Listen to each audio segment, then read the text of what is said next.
नमस्कार। भक्ति सागर SMS DMs में आपका हार्दिक स्वागत है। आज हम आपको बताने जा रहे हैं कि बनारस में कैसे युवा पीढ़ी नशे की लत से बर्बाद होती जा रही है और कैसे धर्म की आड़ में नशे का कारोबार चल रहा है। प्रधानमंत्री नरेंद्र मोदी ने बनारस के हरहुआ कस्बे में 2.5 बरस पहले जिस नवग्रह वाटिका का लोकार्पण किया था वह अब गंजेड़ियों का सबसे बड़ा अड्डा है। जुलाई 2019 में इसी नवग्रह वाटिका के मुख्यमंत्री योगी आदित्यनाथ ने सूबे में पौधारोपण अभियान की शुरुआत की थी।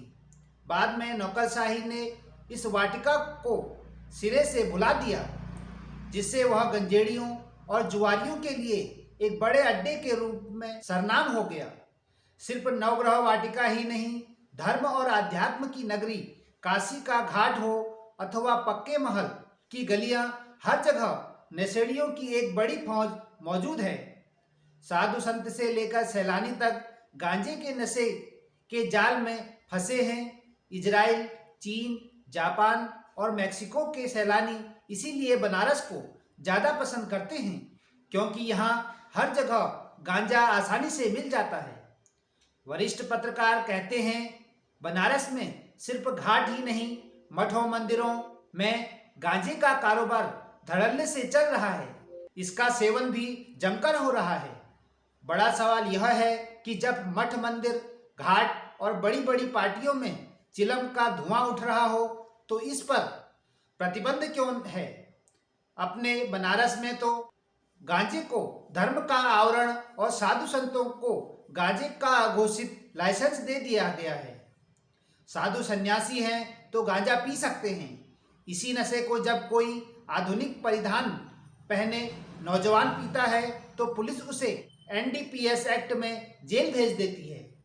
कई उच्च न्यायालयों ने भी इस मामले में गंभीर टिप्पणियां की हैं। बड़ा सवाल यह है कि गांजा पीते हुए अब तक किसी साधु वेशधारी को क्यों नहीं पकड़ा गया। बनारस के कितने घाटों पर छापेमारी की गई।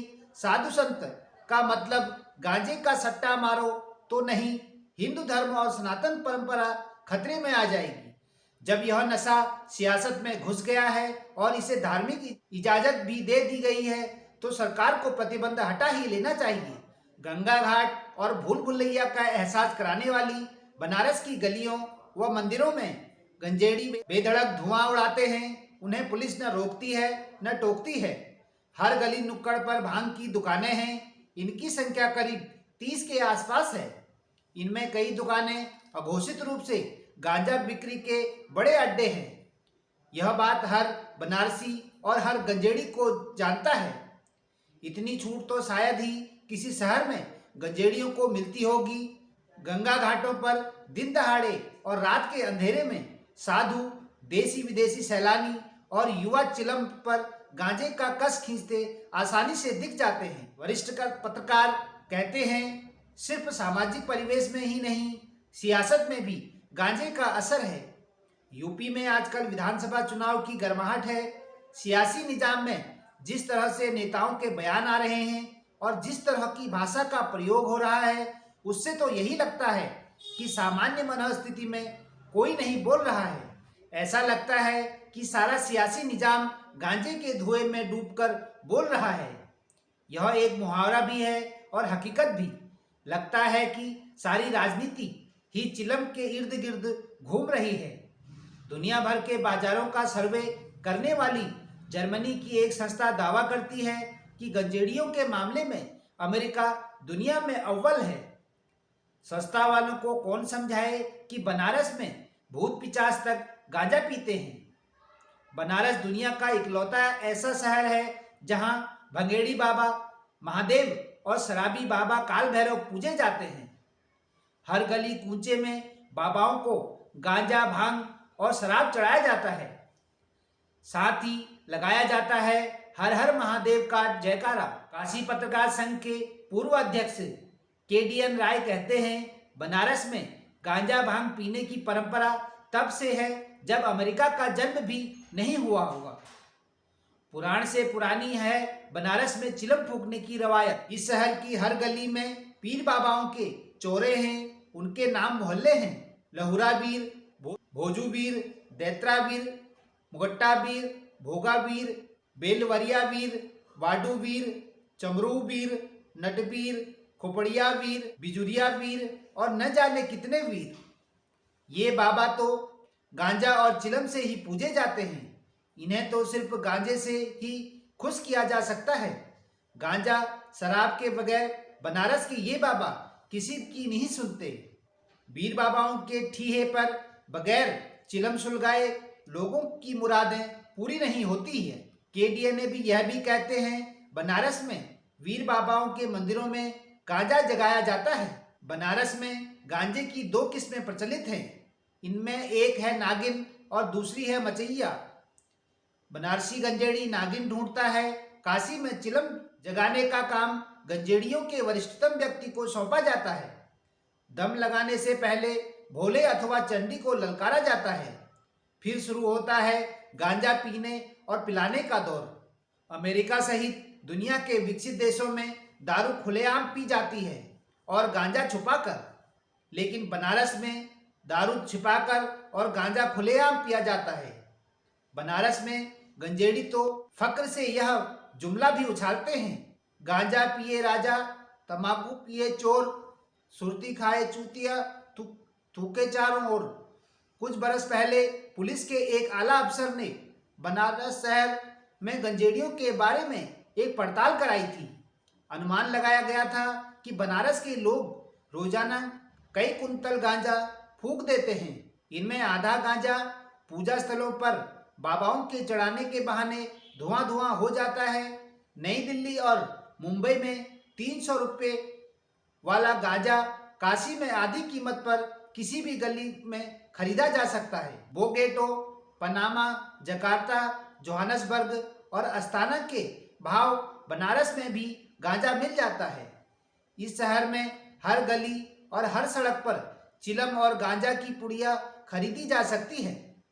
बनारस में बीएचयू, कबीर चौरा और पांडेपुर का दीनदयाल उपाध्याय अस्पताल तो सालों से गंजेड़ियों का बड़ा अड्डा रहा है। कैंट, मंडुआडीह सिटी और काशी रेलवे स्टेशन पर सुरक्षा कर्मियों के संरक्षण में लोगों को चिलम भरते देखा जा सकता है। पीर बाबाओं की मजारों के बाहर 40-50 रुपए में गांजे की पुड़िया आसानी से मिल जाती है।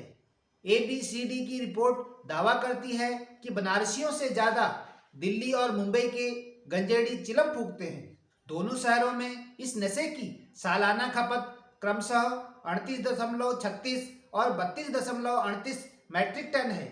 औद्योगिक विष अनुसंधान केंद्र के सर्वेक्षण के मुताबिक 44% साधु गांजे के सेवन की वजह से सांस के रोगी हो जाते हैं। इलाहाबाद में पिछले महाकुंभ के दौरान ITRC के तत्कालीन निदेशक डॉक्टर PK सेठ के निर्देशन में विश्व वैज्ञानिकों ने साधुओं की जीवन शैली और उनकी आदतों का अध्ययन किया तो पाया कि 100 में से 43.8% साधु दमे के मरीज हैं। ये वो साधु थे जो गांजे के बगैर जिंदा नहीं रह सकते थे। इस सर्वे में शाकाहारी और मांसाहारी साधुओं की रोग प्रतिरोधक क्षमता का आकलन किया गया तो ज्ञात हुआ कि DNA के क्षतिग्रस्त होने की संभावना मांसाहारियों के बनस्पत शाकाहारियों में कहीं अधिक होती है। नशे के खिलाफ बनारस में मुहिम चला रहे काशियाना फाउंडेशन के प्रमुख सुमित अंकुर सिंह कहते हैं, बनारसियों के आदर्श रामकृष्ण, गौतम बुद्ध, कर्णादि, जैमिनी, पाणिनि, पतंजलि से लगायत रविदास, कबीर, नानक देव, पार्श्वनाथ हैं, लेकिन इनमें से कोई चिलम नहीं फूकता था। इस शहर में अब तमाम ढोंगी साधु संत परंपरा की आड़ में चिलम फूकते नजर आते हैं। इन्हें तो सिर्फ चिलम पर सुट्टा मारने का बहाना चाहिए। बनारस में नशेड़ियों का एक बड़ा तबका दमे का शिकार है। साधुओं के अखाड़े में चिलम के धुएं से संत परंपरा बदनाम हो रही है। चिलम पर गांजे की कस लगाती नई युवा पीढ़ी इस नशे की गिरफ्त में इस कदर फंस गई है जिसे छुटा पाना संभव नहीं है।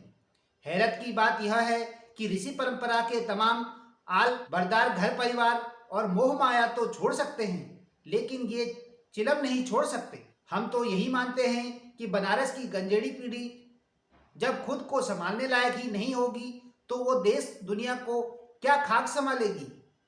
एक मुहिम के तहत गांजे का इस्तेमाल करने वालों के लिए गैर कानूनी तौर पर बाजार बनाया गया ताकि इसका बाजार कभी खत्म ही ना हो सके।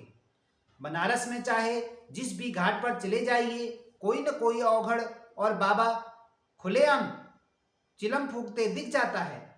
बाबा भोले के नाम पर गांजे की कस लगाने वाले अधिकांश साधु नशे के कारोबार के बड़े करियर हैं। बनारस यूपी के पड़ोसी राज्य बिहार और झारखंड को जोड़ता है, जहां से तस्कर नशे का सामान लेकर आसानी से काशी पहुंच जाते हैं। राजस्व सूचना निदेशालय के अनुसार बनारस में नशे के कारोबार में कई अंतर्राज्यीय गिरोह सक्रिय हैं जो गांजा, भांग और चरस का कारोबार करते हैं। 28 जनवरी 2022 को वाराणसी में DRI ने बड़ी कार्रवाई करते हुए डाफी टोल प्लाजा के पास ट्रक में लदी चावल की भूसी के नीचे छिपाकर रखा गया 590 किलोग्राम गांजा पकड़ा। उड़ीसा के रायगढ़ से मुरादाबाद ले जा रहा गांजे की कीमत 1 करोड़ 18 लाख रुपए आकी गई। कुरियर एजेंट रामपुर के स्वार निवासी मोहम्मद इरफान, नौगांव के अकरम अली और आसिफ अली के मुताबिक वे सिर्फ कुरियर का काम करते हैं। इससे पहले 20 जनवरी को वाराणसी की रामनगर थाना पुलिस ने विकास यादव नामक एक तस्कर के पास से 4 किलोग्राम गांजा बरामद किया था। कुछ रोज पहले ही वाराणसी और मिर्जापुर पुलिस ने संयुक्त रूप से 60 लाख रुपए के करीब 3 कुंतल गांजे के साथ विकास, बबलू समेत 3 तस्करों को गिरफ्तार किया था। पिछले साल 1 मार्च को वाराणसी में 6 कुंतल गांजा के साथ 2 लोगों को गिरफ्तार किया गया था। गांजा बरामदगी की यह कुछ चुनिंदा मामलों को छोड़ दिया जाए तो ज्यादातर तस्कर और कैरियर्स पकड़े ही नहीं जाते। बनारस में गांजा की सप्लाई करने वाले तस्करों की चैन इतनी मजबूत है जिसे भेद पाना आसान नहीं है। वाराणसी पुलिस खुद इन्हें पालती पोसती है। एक आकलन के अनुसार बनारस शहर में हर महीने करीब 30 कुंतल गांजा और 50 किलोग्राम हीरोइन की खपत है। भांग की खपत तो कई कुंतल है। बिहार और बंगाल से तस्करी कर लाए जाने वाले गांजे की खपत भांग के ठेकों पर होती है। गंगा घाटों पर मौजूद तमाम साधु वेशधारी नशे की तस्करी में अहम भूमिका निभाते हैं। गांजे के इस्तेमाल और यौन आनंद पर अभी तक कोई वैज्ञानिक शोध उपलब्ध नहीं है, लेकिन बनारस शहर में लोगों के बीच इसका चलन लगातार बढ़ता जा रहा है। यह स्थिति तब है जब हमें ऐसे शोध अक्सर पढ़ने को मिल जाते हैं जो बताते हैं कि गांजे के इस्तेमाल से पुरुषों की यौन शक्ति प्रभावित होती है। वाराणसी के जाने माने चिकित्सक डॉक्टर कुमार भास्कर कहते हैं, गांजा ऐसा नशीला पदार्थ है जो कैनबिस सैटाइया नामक पौधे से सूखे फूलों, पत्तियों, तने और बीजों के हरे भूरे रंग का मिश्रण होता है। लंबे समय तक गांजे के सेवन से व्यक्ति को इसकी आदत लग जाती है। मौजूदा समय में इसका सेवन करने वालों की संख्या दिन प्रतिदिन बढ़ती जा रही है, जो एक बहुत बड़ी चिंता का विषय बना हुआ है, क्योंकि इसमें ज्यादातर तादाद युवाओं की है। गांजे के लगातार सेवन से शरीर पर इसका बुरा प्रभाव पड़ता है और कई तरह की बीमारियों को जन्म देता है। यह मस्तिष्क तंत्रिका के विकास और उसके कार्यों को प्रभावित करता है। इससे हमारे रोजमर्रा के कार्यों पर असर पड़ने लगता है और हम सुस्त होते हैं। किशोरों में गांजे का सेवन विशेष रूप से खतरनाक माना गया है, क्योंकि किशोरावस्था में उनके दिमाग का विकास होना शुरू होता है। किशोरावस्था से युवा अवस्था तक लगातार गांजे के सेवन से IQ लेवल कम हो सकता है। यदि कोई व्यक्ति लंबे समय तक इसका सेवन करता है तो वह सांस संबंधी रोग से ग्रसित भी हो सकता है और उसकी याददाश्त प्रभावित हो सकती है। व्यक्ति का काम, सामाजिक जीवन और परिवार के साथ रिश्ते भी इससे प्रभावित हो जाते हैं। डॉक्टर भास्कर यह भी कहते हैं कि गांजे के नियमित सेवन से लोगों में डिप्रेशन और चिंता की संभावना ज़्यादा रहती है। इसके सेवन से सिजोफ्रेनिया के मरीजों की हालत बिगड़ सकती है। इसके नियमित इस्तेमाल से लगातार खांसी और कफ भी बन सकता है। गांजे के सेवन से फेफड़ों का कैंसर, गर्दन, सिर में कैंसर हो सकता है। गर्भवती महिलाओं द्वारा इसके सेवन से जन्म लेने वाले बच्चे का वजन कम हो सकता है या बच्चे का जन्म समय से पूर्व हो सकता है। बेहतर है कि गांजे से दूर रहा जाए। चिलम पर इसकी कस खींचने से पहले यह मालूम होना चाहिए यह रास्ता उसे मौत की ओर ले जा रहा है। साभार newsclick.com लेखक विजय विनीत, बनारस के वरिष्ठ पत्रकार। धन्यवाद। भक्ति सागर SMS DMS। नमस्कार।